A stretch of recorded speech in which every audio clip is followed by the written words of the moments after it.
Shalom, shalom, meus irmãos, tudo bem com vocês? Irmão Wesley aqui. Estamos aqui agora para mais um vídeo interessante e o tema de hoje é Lashon Hara. Lashon Hara. E o que significa Lashon Hara?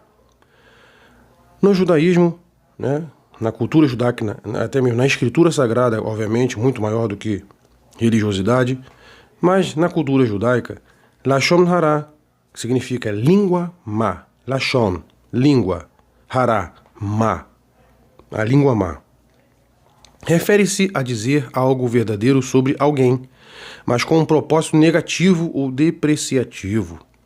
Diferente de calúnia, que é falar mentiras, né? O Lashon Hara é prejudicial justamente por ser verdade, mas desnecessário, espalhando uma imagem negativa do próximo e quebrando a unidade da comunidade. A visão judaico-messiânica. Para o seguidor de Yeshua, a proibição de Lashon Hara não é apenas uma regra social, mas uma questão de pureza espiritual. Então, a Torá nos ensina a não sermos praticantes de Lashon Hara. Não podemos fazer isso, porque Yeshua jamais faria isso. Então, se Yeshua jamais faria isso, nosso Senhor e Salvador, nosso Mashiach, se jamais faria isso, nós, seguidores seus, também não devemos nem pensar em fazer isso. Lashon Hara é um pecado muito severo, porque prejudica muita gente. E nós vamos ver aqui nesse texto que nós estamos lendo aqui, ó. O poder da vida e da morte.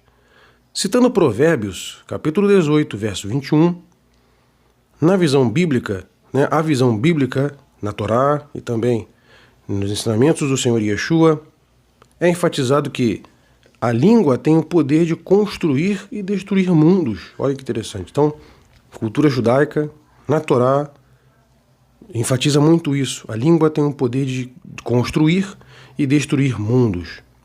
Yeshua ensinou que a boca fala do que o coração está cheio.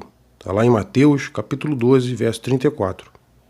Indicando que a fofoca é um sintoma de um problema interno no espírito.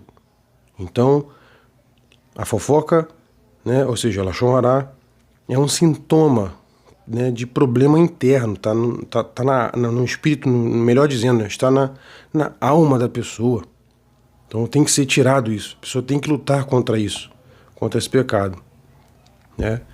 O exemplo de Yaakov, Tiago, o livro de Yaakov, Tiago, é um dos textos mais contundentes sobre o tema, porque Tiago falava de Torá, ensinou sobre Torá.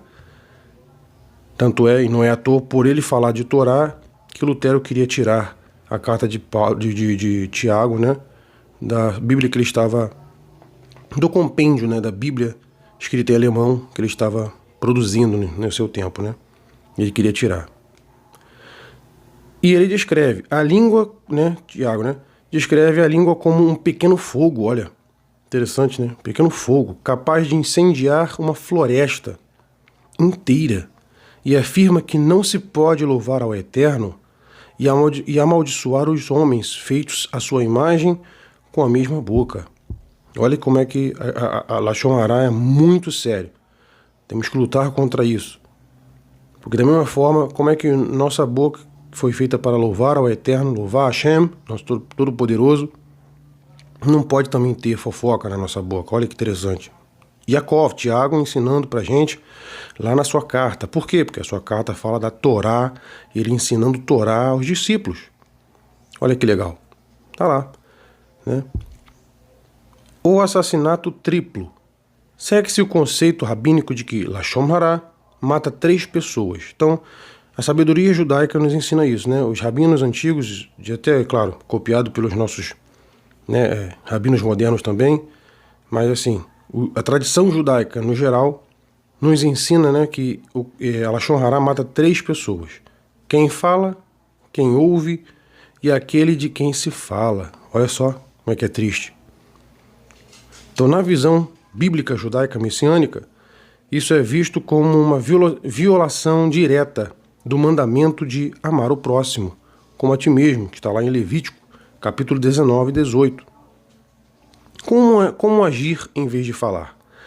Em vez de espalhar uma falha alheia, a Torá incentiva o torrechá, que é a repreensão amorosa e privada. Se um irmão erra, o protocolo de Mateus capítulo 18 sugere falar diretamente com a pessoa em particular, visando a restauração, tikkun, né, o retorno, e não a exposição. Então, uma dica, né? O que nós podemos fazer? Quando a gente perceber que alguém está começando a praticar Lashon Hará, a fofoca, a língua má e coisa e tal, nós vamos fazer o que? Ô, meu irmão, não faça isso, não fala isso, não faz isso. Nós temos que repreender os nossos irmãos que têm esse tipo, né, de pecado na sua alma. Nós temos que repreendê-los e ajudá-los. Com o quê? Com amor, né? Repreender, corrigi-los com amor. Né? É lícito nós corrigirmos nossos irmãos e sermos corrigidos, mas com amor. Porque é importante isso. Por quê? Porque a gente, em comunhão com Adonai, através de Yeshua HaMashiach, né, através também da sua Sagrada Torá, nós devemos ter esse tipo de conduta, de um ajudando o outro, um corrigindo o outro se for necessário, um ensinando ao outro. Isso sim é viver em comunidade de seguidores de Yeshua. Né? E lá em Provérbios, capítulo 21, 23, olha que interessante. Aquele que guarda a sua boca e a sua língua guarda a sua alma das angústias. Então, ou seja, nós não devemos jamais ter a cultura da Lashon Hará. Jamais ter a cultura da fofoca. Esqueçamos isso, meus irmãos. Não podemos fazer parte desse tipo de comportamento. Joguemos fora isso. Isso é um fermento muito ruim, que machuca 3 pessoas. A pessoa que está fazendo a fofoca, quem está ouvindo e concordando, que gosta de ouvir, e aquele que está recebendo essa Lashon Hará, às vezes sem saber. Então não é bom. Não é bom. O Eterno não se agrada, o Eterno fica triste, e nossa intenção é jamais deixá-lo triste, não é verdade? Nós temos que deixar o Eterno feliz. E como a gente deixa o Eterno feliz? Guardando os seus mandamentos. Lá em 1 João capítulo 5, verso 3. Né? E nisto consiste o amor ao Eterno, que guardemos os seus mandamentos. Então tá lá. Nós temos que guardar os seus mandamentos. Amém, meus irmãos? Então, mais um videozinho rápido, mas bem direto ao assunto, importante. Peço a você para se inscrever, curtir, compartilhar, deixar o seu comentário. Compartilhe nas suas redes sociais, compartilhe com os seus contatos, grupos do WhatsApp, para a gente levar mais e mais trabalhos interessantes. Tá bom? Então, um forte abraço a todos vocês, do irmão Wesley aqui. Continue nos acompanhando para mais vídeos legais. Forte abraço e shalom, shalom.